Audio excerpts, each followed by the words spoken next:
Yang dimaksud qadirun ala kasbi itu ada dua, Bapak Ibu sekalian ya. Yang pertama, kita mampu berpenghasilan ya, mampu berpenghasilan yang banyak. Yang kedua apa? Kita tidak punya hutang, mandiri. Karena orang yang punya hutang tidak bisa mandiri. Contoh begini nih, ibu punya 10.000 tapi ibu nggak punya hutang. Saya yakin 10.000 itu akan menenangkan hati ibu.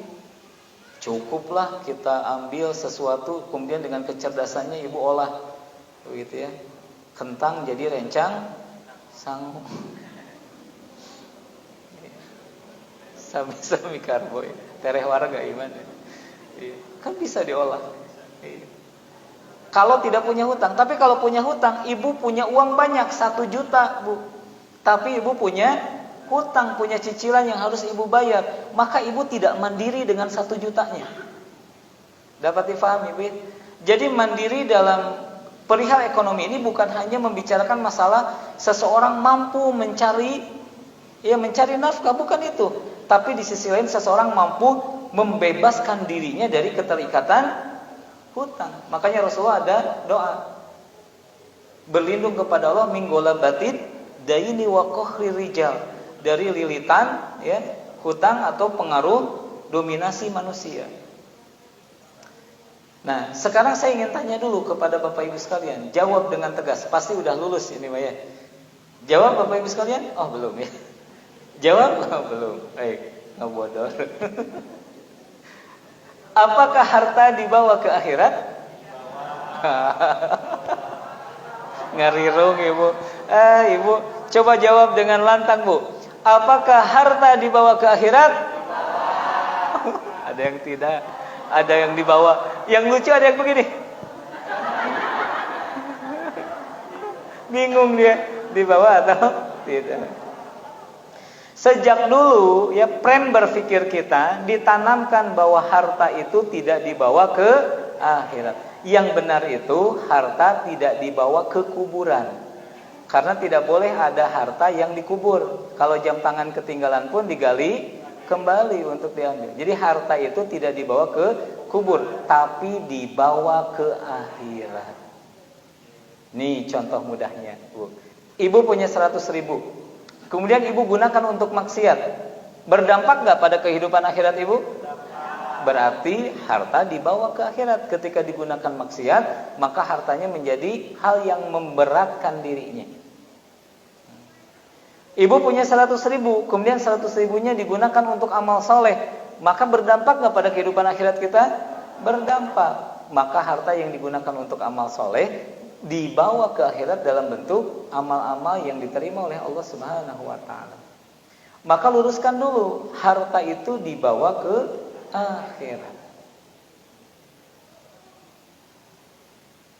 Bu, Pak, mau banyak uang? Maunya begitu. Nanti enggak dikabulkan sama Allah. Mau banyak uang? Sekali lagi, benar mau, Pak? Jika nu ragu gitu. Ibu mah sok api-api, bapak sok api-api, payunan abdi we jarempe baringung. Ya. Puntenah narasi. Bapak Ibu ingin banyak uang? Amin. Doa kaduhung teh nyebut sudah. Sekali lagi makanya. Bapak Ibu ingin banyak uang? Bapak Ibu tahu, kok enggak amin sih? Kalau setiap rupiah uang yang Ibu miliki itu akan dimintai pertanggungjawaban. Berarti Bapak Ibu yang ingin banyak uang, ingin banyak pertanggungjawabannya, begitu?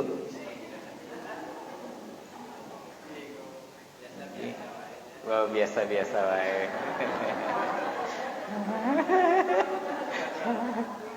Luar biasa Bapak. Biasa Pak ya?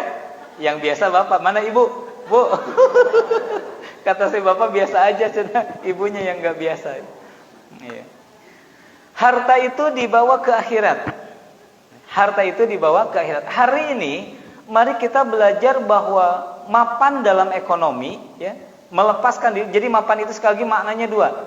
Memiliki harta yang cukup atau tidak memiliki beban dalam kehidupan, termasuk hutang dan beban janji ya. Janji kepada orang lain atau hutang kita kepada orang lain. Baru dikatakan seseorang mandiri dalam ekonomi. Jadi bukan hanya ibu tidak punya banyak uang, biasa aja kalau bahasa Bapak tadi. tapi tidak punya hutang, maka dia mandiri dalam ekonomi. Bebas, Bu.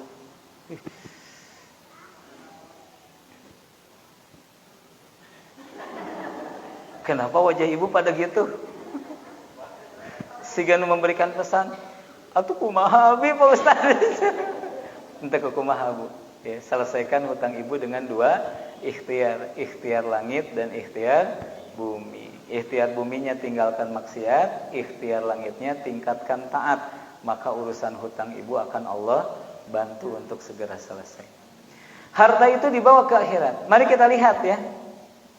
Seorang muslim itu harus mandiri secara ekonomi supaya dapat berinfak di jalan Allah. Rasulullah SAW pernah berkata kepada Abdurrahman bin Auf. Abdurrahman bin Auf itu salah seorang sahabat Rasul yang pandai sekali mencari nafkah. Jadi beliau itu kalau berbisnis apa saja itu cepat berhasilnya, Abdurrahman bin Auf. Sekali lagi Rasulullah SAW pernah berkata kepada Abdurrahman bin Auf. Apa yang beliau katakan? Ya Abdurrahman, engkau akan masuk surga dengan tertatih-tatih, sementara yang lain akan berlari cepat. Di riwayat yang lain dinarasikan, engkau akan masuk surga dengan begitu lambat, sedangkan orang lain masuk surga dengan begitu cepat. Mendengar hal itu, Abdurrahman bin Auf khawatir. Kemudian ia bertanya, ya Rasulullah, kenapa ya Rasulullah? Kenapa saya akan masuk surga dengan lambat? Kemudian Rasulullah menjawab, duniamu terlalu banyak. Jawab Rasulullah SAW.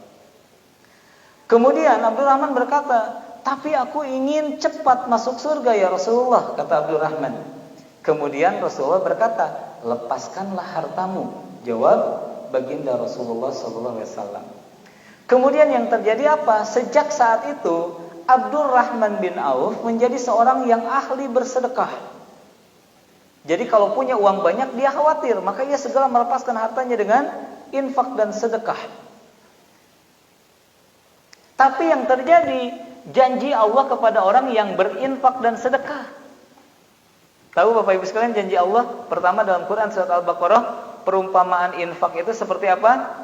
Sebuah benih yang menghasilkan 7 cabang, yang setiap cabangnya menghasilkan 100 buah. Artinya kalau orang berinfak 1, maka Allah akan ganti 700 kali lipatnya. Yang terjadi pada Abdurrahman bin Auf kan begitu. Dia banyak harta. Kemudian kata Rasulullah, lepaskan hartanya. Maka dia berinfak dan bersedekah. Dengan infak dan sedekahnya, hartanya bukan semakin sedikit, tapi justru semakin banyak.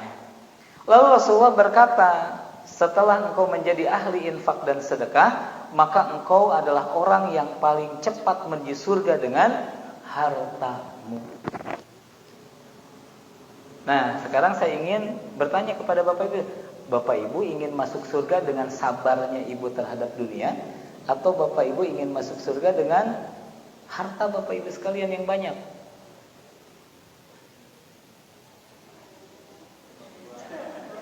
Bapak Ibu tengah jawab teh bingung atau kumaha Bapak Ibu teh? Maka hari ini mari kita belajar bahwa Rasulullah itu memilih cara yang kedua, masuk surga dengan memiliki harta yang banyak. Hartanya banyak tapi digunakan untuk infak dan sedekah. Ingat Bapak Ibu, kata Rasulullah, harta itu hanya 3. Yang dimakan menjadi kotoran, yang dibelikan akan dimintai pertanggungjawaban gitu, dan yang diinfak sedekahkan akan menjadi bekal kita di akhirat. Selama Bapak Ibu bisa menjadi ahli infak dan sedekah, maka banyak harta itu akan menghantarkan Bapak Ibu untuk masuk surga dengan cepat karena hartanya. Maka perhatikan syarat agar harta menjadi jalan mendapatkan keridhaan Allah. Ini nih dari Abdullah bin Mas'ud radhiyallahu an, Nabi SAW berdoa. Lihat doanya, Allahumma inna nas'alukal huda wat tuqa wal afafa wal ghina. Maka syarat agar harta kita itu diridhoi oleh Allah, pastikan sebelum kita memegang harta, kita memiliki 3 syarat sebelumnya. Yang pertama apa? Ilmu, minimal ilmu yang tadi. bahwa harta yang sesungguhnya bagi kita itu bukan yang kita ambil, tapi yang kita berikan. Yang kita berikan akan menjadi bekal di akhirat. Yang diambil akan apa, Bu? Akan dimintai pertanggungjawaban. Ini ilmu pertama. Ilmu yang kedua, dunia. Kalau semakin dikejar, semakin haus urusan dunia. Tapi semakin kita meninggalkan dunia, maka dunia akan datang dengan memaksa, dengan menghinakan diri. Sabda Rasul begitu. Jadi kalau Bapak Ibu ingin banyak dunia, maka Bapak Ibu jangan mengejar dunia. Biarkan dunia yang mengejar kita, maka kita akan banyak dunianya. Tapi kalau Bapak Ibu mengejar dunia, Bapak Ibu sudah punya helikopter, Bapak Ibu akan tetap merasa kurang. Iya. Coba bayangkan Bapak Ibu sekalian, saya ingin mengulang sebuah kisah yang tidak pernah bosan saya ulang kisah tentang kesedihan orang-orang kaya. Kita nih Bapak Ibu sekalian yang tidak terlalu banyak uang, kadang-kadang sering berdecak kagum melihat mobil yang mewah, melihat rumah yang megah, begitu ya, melihat barang-barang yang eksklusif, mahal, gitu ya, melihat mereka mah jalan-jalan ke luar negeri, mereka mah makannya di restoran yang sekali saji 60 juta, gitu ya. Kita sering terkagum-kagum dengan mereka. Tapi di balik itu, saya pernah mendengar langsung dari seseorang yang melakukan itu, ternyata itu adalah sebuah kesedihan bagi mereka. Jadi saya pernah ngisi kajian bersama dengan seorang pengusaha internasional, kemudian dia mengatakan, Bapak Ibu izinkan saya untuk berbicara di hadapan Bapak Ibu beberapa menit saja, kata dia. Setelah saya selesai, dia ngambil mic, kemudian diizinkan, kemudian berbicara. Jika selama ini Bapak Ibu melihat saya gonta-ganti mobil dengan mobil yang mewah, rumah saya banyak, pabrik saya banyak, begitu ya. Kemudian saya sering ke luar negeri untuk urusan bisnis. Saya sering makan yang sekali makannya itu ya minimal 5 juta, kadang 60 juta semeja sekali makan tuh Pak, Bu. Maka Bapak Ibu harus kasihan kepada kami. Tahu nggak kata beliau? Kami ganti-ganti mobil karena kami tidak merasakan kenyamanan di mobil yang sudah kami miliki. Padahal mobil yang pertama Alphard, begitu ya. Yang kedua lebih mahal dari itu, yang ketiga lebih mahal dari itu. Kenapa kami beli lagi? Karena kami tidak merasa bahagia dengan Alphard yang ada. Coba bayangkan. Kan orang mah naik bus we bahagia ya. Bapak Ibu, kami makan di restoran yang mahal bukan gaya. Tapi kami nggak bahagia dengan bubur, dengan kupat tahu, nggak bahagia Bapak Ibu sekalian, dia mah. Kalaupun makan daging harus daging yang A5, yang dipijit dulu, yang kalau pokoknya baru dia merasa enak, dan itu belum sampai ke tingkat bahagia. Bapak Ibu tahu kenapa kami sering ke luar negeri mencari kebahagiaan, padahal orang luar negeri mencari kebahagiaan di negeri kita, ya. So kita mah lihat membalap sepeda wae kuat kebahagia. Ayo. Bayangkan ya. Subhanallah. Jadi ternyata yang tidak ada di antara mereka yang banyak harta itu adalah bahagianya. Sok Bapak, aya nu masian jaket 300.000, udah kuat jadi kebanggaan atau banyak. Alhamdulillah jaket 300 biasanya lagi 120. Pasian jaket. Sok orang kaya Bapak Ibu dikasih jaket kulit harga 1,5 juta, gak mau pakai dia. Karena mereka biasa beli yang 0,5 miliar, mereka biasa beli yang Bayangkan Bapak Ibu sekalian, untuk apa harta banyak kalau tingkat kebahagiaannya itu jadi naik, jadi tinggi. So kita Maya ada di pinggir sungai, setelah bahagia. Dan mereka mah kalau ada di samping menara Eiffel gitu baru mau jetrek. Maka jangan bangga melihat orang-orang kaya, kata si bapak tersebut, tapi ya doakan kami, berprihatinlah terhadap orang-orang kaya. Itu baru sebagian masalah orang kaya. Bapak kebayang nggak kalau bapak harus bayar listrik 24 juta per bulan? Orang kaya mah segitu bayar listrik nanti. Jadi lebih bahagianya, alhamdulillah dengan 400.000. Kamari mah 400.000 itu nyusulan ke pemerintah. Pak ayeuna menjadi alhamdulillah. Iya, listriknya saja begitu. Belum hutangnya, ya, hutangnya yang banyak. Kenapa? Karena kebanyakan orang kaya ya punya aset itu dengan berhutang. Ya. Mereka punya perusahaan yang karyawannya ada 1.000. Punten Bapak Ibu sekalian ya, Coba ada yang bekerja di pabrik Nike nggak di sana? Ya, coba cari tahu apakah itu dibeli dengan harta yang tidak berhutang atau bikin pabrik itu dengan hutang? Dengan hutang. Makanya kalau pandemi repot. Kalau berhenti beroperasi repot karena ada bill yang harus dibayar setiap bulannya, ada tagihan. Maka beruntunglah orang-orang yang mandiri kemudian tidak punya. Nah jadi kadinya gimana biasanya? Penting mah bahagia. Itu bahagia. Alhamdulillah teu beunghar.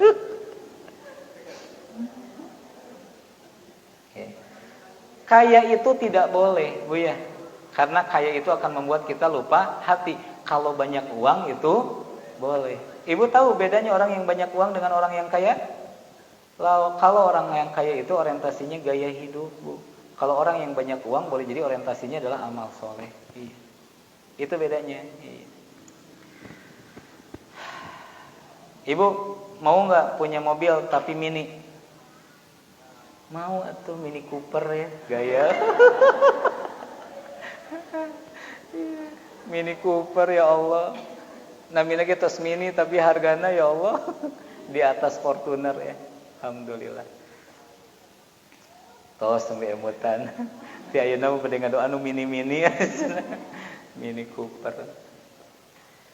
Baik, lanjut ya Bapak Ibu sekalian. Jadi kalau kita ingin banyak harta, ya boleh Bapak Ibu sekalian agar kita bisa beramal soleh. Nah agar harta kita menjadi amal soleh, maka pastikan 3 hal ini menjadi milik kita. Yang pertama ilmu, yang kedua takwa, takut kepada Allah, menjalankan perintah Allah, meninggalkan larangan Allah. Yang ketiga pastikan kita tidak suka maksiat. Karena kalau Bapak Ibu tidak punya ilmu, Bapak Ibu akan salah menggunakan uangnya.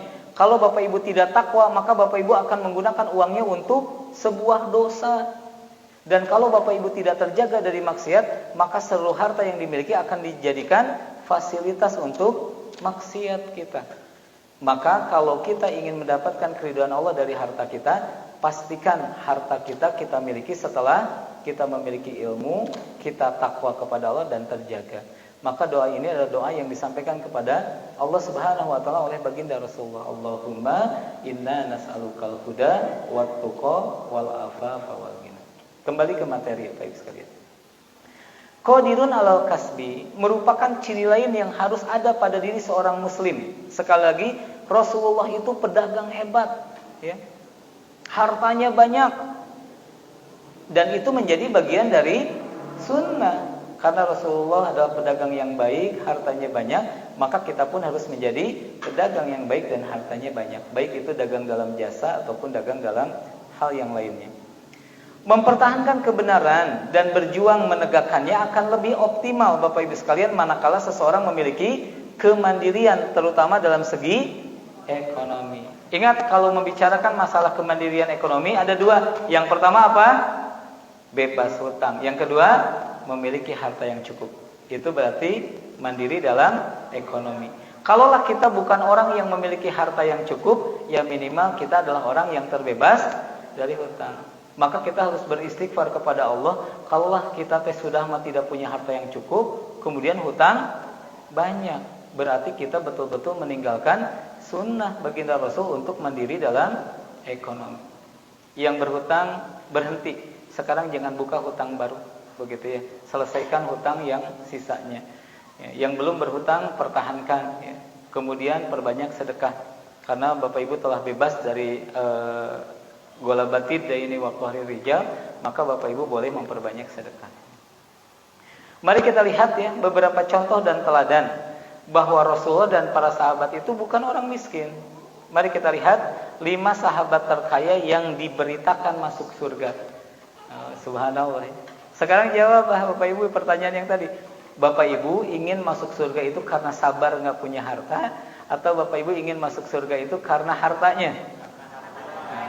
Harus jadi cita-cita. Mari kita ambil teladan dari 5 sahabat. Perhatikan ya Bapak Ibu, saya tidak sedang mengajarkan untuk cinta dunia, bukan. Karena yang saya ajarkan itu bukan untuk cinta dunia, tapi untuk menjadikan harta sebagai jalan kita masuk surga. Akan lebih bahagia kalau ibu cepat masuk surga karena hartanya, daripada ibu cepat masuk surga karena sabarnya, begitu ya. Akan lebih bahagia hidup di dunia kalau kita bisa masuk surga karena harta kita. Artinya harta banyak tapi tetap masuk surga. Mari kita lihat prototipenya. Biar Bapak Ibu paham bahwa ada orang yang hartanya banyak tapi dia dijamin masuk surga. Yang pertama, Abdurrahman bin Auf. Dulu dalam pemahaman kita, yang kita ketahui sahabat Rasul yang kaya itu siapa? Utsman bin Affan. Ternyata bukan beliau yang paling kaya sahabat Rasul. Yang paling kaya sahabat Rasul itu adalah Abdurrahman bin Auf. Menurut Al-Bukhari, lihat, nilai kekayaannya saat wafat itu 6,2 T. Saat wafat. Sedangkan Abdurrahman bin Auf tadi dikisahkan dia itu gemar bersedekah. Jadi sisa dari sedekahnya saat dia wafat masih 6,2 T.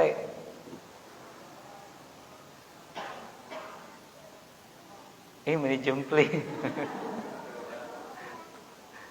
Beliau adalah, lihat, orang ke-8 yang masuk Islam. Usianya 10 tahun lebih muda dari Nabi. Beliau mengikuti semua peperangan dalam sejarah perjuangan Islam di era Nabi Sallallahu Alaihi Wasallam. Meskipun beliau orang kaya, tapi beliau adalah sahabat terbaik yang senantiasa yang membersamai Nabi. Beliau terkenal sebagai pembisnis ulung. Bahkan perhatikan kisahnya. Saat ia tiba di Madinah di era hijrah, beliau itu ditaahikan oleh Rasulullah dengan seorang sahabat, ya, dengan seorang Ansor, begitu ya, dengan seorang Ansor. Kemudian orang Ansor itu menawarkan, ini kisah yang sering kita dengar dari para dai. Kata orang Ansor, ya Abdurrahman, jika engkau punya rumah, ambil rumahku yang satu, kan begitu ya. Bahkan jika engkau menginginkan istri, aku akan menceraikan istriku agar bisa engkau nikahi. Sampai begitu, ya. Tetapi Abdurrahman bin Auf dengan penuh kehormatan ia menjawab, terima kasih sahabatku, cukup tunjukkan aku pasar. Maka Abdurrahman ditunjukkan pasar oleh saudaranya itu di Madinah. Bapak Ibu tahu, 6 bulan kemudian dikisahkan tidak ada pedagang yang lebih kaya daripada Abdurrahman bin Auf. Padahal pedagang pendatang baru. Saking hebatnya Abdurrahman bin Auf. Yang amat menarik untuk dijadikan cermin kepribadiannya, lihat, saat hendak wafat beliau mewasiatkan, ya, memberikan 400 dinar koin emas, 400 koin emas kepada para peserta perang Badar yang masih hidup, yang jumlahnya saat itu ada 100 orang kurang lebih. Punten Bapak Ibu sekalian, mari kita tanya kepada hati dan jiwa kita. Bapak Ibu sekalian, punten pisan, ada nggak Bapak Ibu niat di dalam hati kalau Bapak Ibu meninggal, maka Bapak Ibu, harta Bapak Ibu sekalian, kebaikannya bukan hanya untuk keturunannya saja, tapi bisa menolong sahabat-sahabat seperjuangannya. Rasanya kita tidak demikian, ya Bapak Ibu sekalian. Yang kita pikirkan warisan untuk anak-anak kita. Tapi para sahabat memberikan teladan yang lain. Jadi ketika ia meninggal, dia mewasiatkan bahwa 400 dinar itu untuk dibagikan kepada sahabat-sahabatnya yang seperjuangan di perang Badar. Misalkan ibu nih berhasil punya harta banyak, ibu meninggal, kemudian ibu mewasiatkan, pokoknya iya 2 miliar bagikan ka jamaah kita anu jelita jelang 50 ini otoh ibu sobat jelita teh.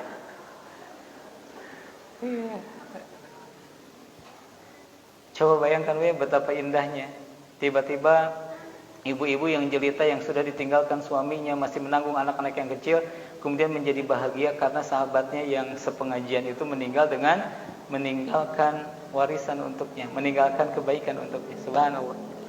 Dan ini dapat kita lihat bukan hanya Abdurrahman bin Auf, tapi sahabat yang lain juga sama memiliki kebiasaan bahwa salah satu hal yang penting itu adalah kita meninggalkan harta, kebaikannya bukan hanya untuk kita dan keturunan, tapi ada kaum muslimin lainnya yang mendapatkan kebaikan. Yang kedua, Zubair bin Awam. Nilai kekayaannya saat wafat, artinya harta yang akan diwariskan, ya, begitu ya. Itu 3,5 T, sama ya. Bisa ibu nggak percaya, bapak nggak percaya, coba hitung nolnya, Pak. Oh, di sini mah remang-remang, Pak, ya. Pantesan bapak dari tadi teh bolotot teh. Ini dijelaskan. So, Bu, lihat berapa? 12 ya, dibalik angka yang pertama. Berarti betul T. 3,5 T. Konon satu-satunya orang yang setanding beliau dalam kemahirannya bertempur sambil berkuda, jadi main pedang sambil berkuda, hanyalah Khalid bin Walid. Artinya beliau itu adalah sahabat yang kaya, tapi dia pandai berperang. Lihat, seperti yang diinformasikan oleh Al-Bukhari, yang memberikan kabar ini bukan orang biasa, Bu. Yang memberikan kabar bahwa ini meninggalkan harta 3T, itu yang memberikan kabarnya adalah Al-Bukhari, seseorang yang terpercaya. Zubair wafat hanya meninggalkan kekayaan berupa aset, tidak bergerak tanah. Di antara yang berada di sebuah wilayah, begitu sekitar 6 km dari Madinah. 11 rumah, lihat ya. Kemudian 2 rumah di negara yang lain, di daerah yang lain, dan 1 rumah masing-masing di Kufah dan Mesir. Jadi Zubair ini meninggalkan itu asetnya berupa tanah dan rumah yang banyak. Beliau mewasiatkan, lihat Bu, 1/3 dari total harta perniagaannya itu untuk para cucunya. Nah, dari sini kita dapat mengambil pelajaran, Bapak Ibu sekalian. Apakah Bapak Ibu tidak ingin memberikan hadiah kepada anak-anaknya berupa kemudahan, ya, kemudahan dalam hidup, sehingga dalam bayangan Bapak Ibu sekalian, kalau Bapak Ibu meninggalkan rumah untuk setiap anaknya, maka mudah-mudahan ketika anak kita dewasa, anak kita tidak disibukkan untuk membuat rumah karena sudah ada peninggalan dari orang tuanya. Maka anaknya hanya tinggal sibuk dengan urusan dia dan Allah Subhanahu wa ta'ala. Maka sebaik-baik warisan itu adalah kemandirian, Bapak Ibu sekalian. Bagaimana orang tua harus bercita-cita, ya, bukan hanya meninggalkan harta, tapi meninggalkan kemandirian ekonomi kepada anak-anaknya. Pastikan Bapak Ibu sebelum meninggal melihat anaknya sudah mandiri dalam perihal ekonomi. Yang harus dijaga pertama kali, ya, ambillah pelajaran dari kehidupan kita yang membuat kita sering bersedih, yang membuat kita sering menderita. Apa Bapak Ibu sekalian? Hutang. Maka ajarkan ke anak-anak kita jangan berhutang. Udah kadang-kadang ibu nu ngajarkeun, mamah jajan jeung we ka warung heula engke ku mamah dibayar. Diajarkeun hutang teh ya. Siapa di antara ibu yang anaknya berani banget dan kreatif? Lagi di rumah tiba-tiba tet bertak, "Mang, beli acan wawartos ka urang itu teh." Beli ngopi, terus ngopi, "Mah, teu si Mang." Nah, itu juga sama ya, tipe-tipe yang ada bakat untuk berhutang. Ayolah Bapak Ibu sekalian ya, bersemangat untuk segera bebas dari hutang begitu. Hutang mah berat ya. Malam tidak nyenyak tidur gitu ya. Aya suara motor sok reuas, HP disada sok ngadeg-deg gitu negara hutang. Pengalaman apa ya.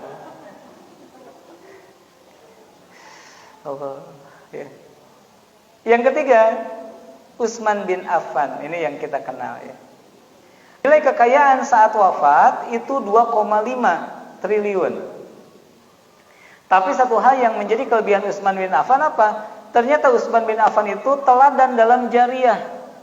Meskipun ia meninggalkan harta 2,5, tapi 2,5 itu di luar ya harta yang sudah diwakafkan untuk umat. Maka perhatikan Bapak Ibu sekalian, kita harus cemburu terhadap Utsman bin Affan. Beliau itu sudah wafat ya sekian lama, tapi amal solehnya terus mengalir.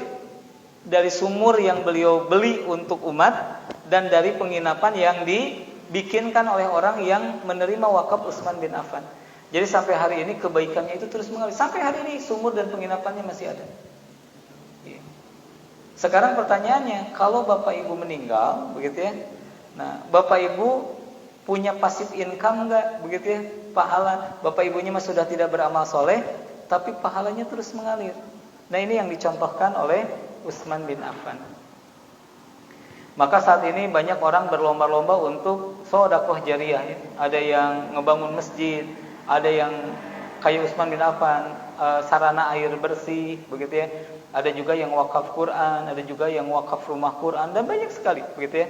Banyak sekali alternatif. Mudah-mudahan salah satunya dilaksanakan secara amanah oleh orang yang dititipi, kemudian semua itu mengalir menjadi amal soleh bagi kita. Yang keempat, Thalhah ibnu Ubaidillah. Kekayaan yang dimilikinya ini tidak seperti sahabat yang lain. Ini 542 M.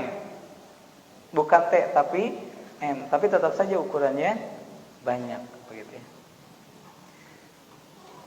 Sementara sumber lain mengatakan ya ada perbedaan pendapat 1,8 T. Tapi Al-Bukhari mengambil yang paling aman untuk disampaikan yaitu 542 T. Dan yang terakhir adalah Sa'ad bin Abi Waqqas. Kekayaan ya saat ia meninggal adalah 15 M. Dalam sepanjang sejarah peperangan Islam, beliau tercatat sebagai orang yang dia pertama kali kena tusuk anak panah. Dramatis gitu ya. Orang yang pertama kali kena tusuk anak panah di peperangan dalam agama kita adalah Sa'ad bin Abi Waqqas. Perhatikan kalimat terakhirnya, Bapak Ibu sekalian. Mereka adalah kelima sahabat Rasulullah SAW ya, yang merupakan pembisnis, tetapi dijamin masuk surga. Maka Bapak Ibu sekalian, materi kita hari ini mengingatkan bahwa salah satu sunnah yang harus kita lakukan itu adalah mandiri dalam perihal ekonomi. Baik itu dengan berhasilnya bisnis kita, atau yang kedua, berhasilnya kita terbebas dari hutang piutang. Ya kalau berhasil bisnis butuh kecakapan tertentu Bapak Ibu ya. Tapi kalau bebas dari hutang, rasa-rasanya kita semua bisa memperjuangkannya.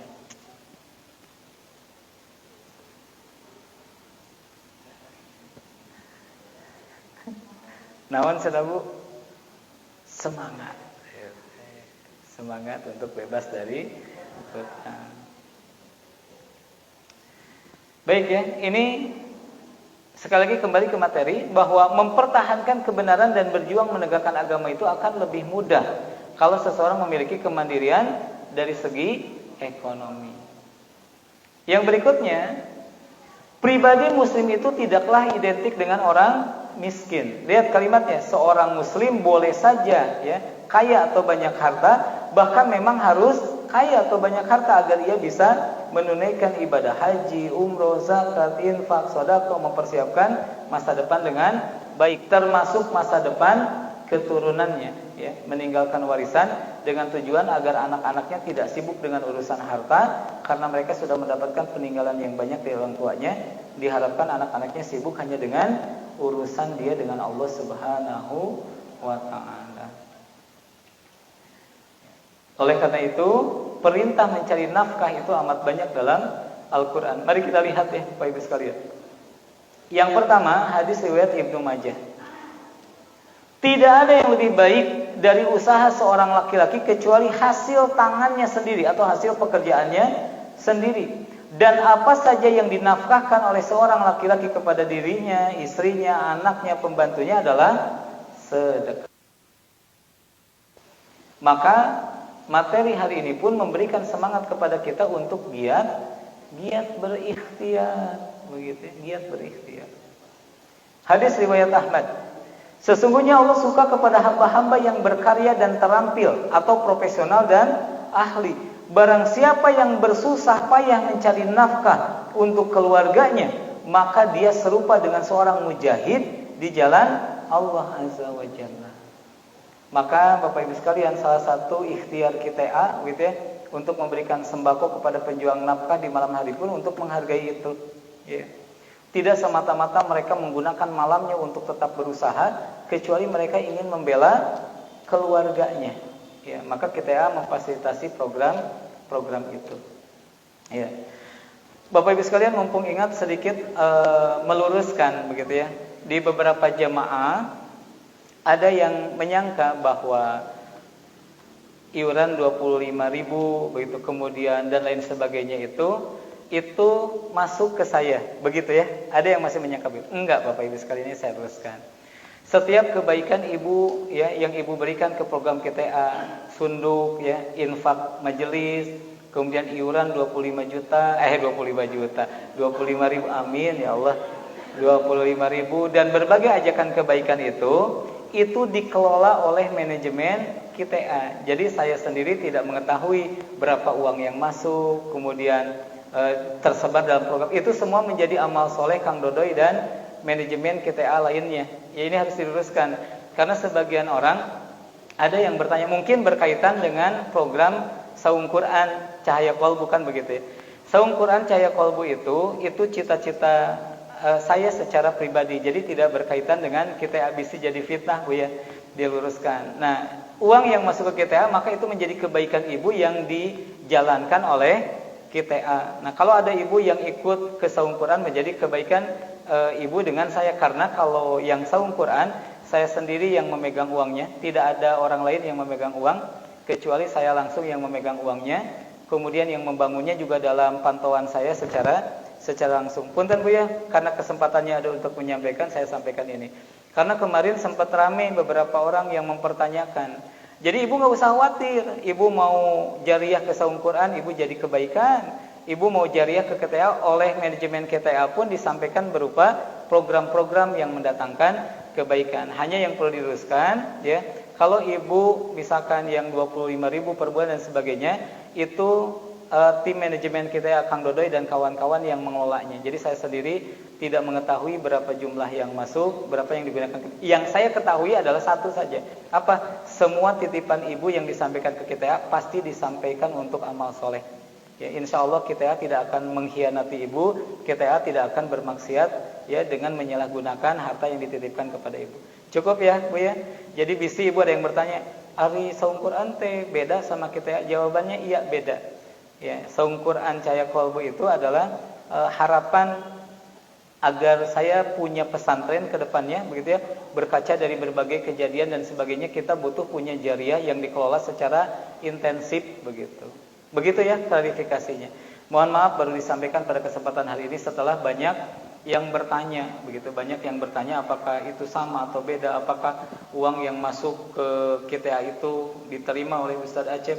Ini banyak sekali dari beberapa tahun ke belakang, begitu, beberapa tahun ke belakang sampai hari ini masih ada yang bertanya. Tos Bu tong kerung syariat tuh. Nah, gitu. Iya. Ingat Bu, konsepnya itu kita semangatnya semangat kebaikan yang tadi di awal. Kesini kebaikan, kesana kebaikan, selama itu jadi kebaikan, no problemo, kalau kata Ustadz Yasir ya, tidak jadi masalah bagi kita. Ya, lanjut Bu. Seseorang yang membawa tambang lalu pergi mencari dan mengumpulkan kayu bakar, lantas dibawanya ke pasar untuk dijual dan uangnya digunakan untuk mencukupi kebutuhan nafkah dirinya, begitu ya. Maka itu lebih baik daripada orang yang meminta-minta kepada orang-orang yang terkadang diberi atau terkadang ditolak. Agar kita semakin paham apa keutamaan mandiri dalam ekonomi, mari kita lihat keutamaan memberi nafkah. Jadi kalau orang sudah mandiri dalam ekonominya, maka dia akan optimal dalam memberikan nafkah.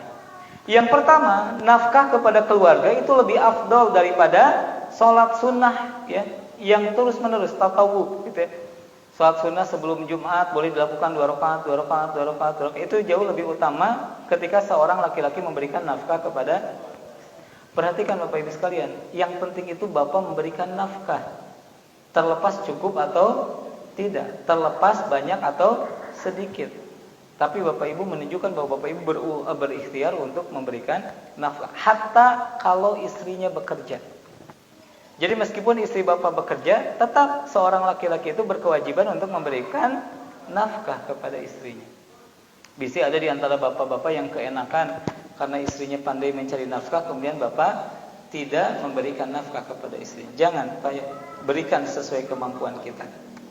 Dari Abu Hurairah, Nabi SAW bersabda, 1 dinar yang kau keluarkan di jalan Allah, lalu 1 dinar yang kau keluarkan untuk memerdekakan seorang budak, dan 1 dinar yang engkau keluarkan untuk 1 orang miskin, dibandingkan dengan 1 dinar yang kau nafkahkan untuk keluargamu, maka pahalanya lebih besar dari amalan kebaikan yang disebutkan tadi. Jadi memberikan nafkah untuk keluarga itu mengalahkan kebaikan, 3 kebaikan yang tadi disebutkan, begitu ya. Membebaskan budak, begitu ya. Kemudian membantu orang miskin, maka dikalahkan pahalanya oleh memberikan nafkah kepada keluarga. Itu yang pertama. Yang kedua, keutamaan memberikan nafkah yang kedua adalah jika mencari nafkah dengan ikhlas, maka akan menuai pahala yang besar. Dari Sa'ad bin Abi Waqqas, Nabi SAW bersabda, sungguh tidaklah engkau menginfakkan atau menafkahkan harta dengan tujuan melihat wajah Allah pada hari kiamat, kecuali kamu akan mendapatkan ganjaran pahala yang besar, sampai pun makanan yang kamu berikan kepada istrimu. Ini penting Bapak Ibu sekalian ya. Bapak Ibu pulang ngaji ya, lihat tukang bala-bala tinggal 2. Kemudian Bapak Ibu beli dengan tujuan yang baik. Membeli karena ingin membahagiakan. Jadi CF gitunya bala-bala. Kemudian bala-bala itu dibawa ke rumah. Mah, sini. Udah lama kita gak makan, duduk sini. Mama 1, Papa 1. Makan yuk. Itu jadi amal soleh ya. Pak, kapan terakhir makan bala-bala bareng? Ini penting ya. Lebih besar pahalanya. Yang berikutnya, yang ketiga, harta yang dinafkahkan begitu ya, itu akan semakin barokah dan akan diberikan ganti. Jadi bapak-bapak gak usah khawatir kalau bapak-bapak memberikan nafkah kepada istrinya, maka Allah akan berikan keberkahan dan Allah ganti. Dari Abu Hurairah, Nabi SAW bersabda, tidaklah para hamba berpagi hari di dalamnya melainkan ada 2 malaikat yang turun. Salah satunya berkata, ya Allah, berilah ganti kepada orang yang senang berinfak. Yang lain mengatakan, ya Allah, berilah kebangkrutan kepada orang yang pelit. Dan cara infak yang utama itu salah satunya adalah memberikan nafkah kepada yang menjadi tanggungan kita.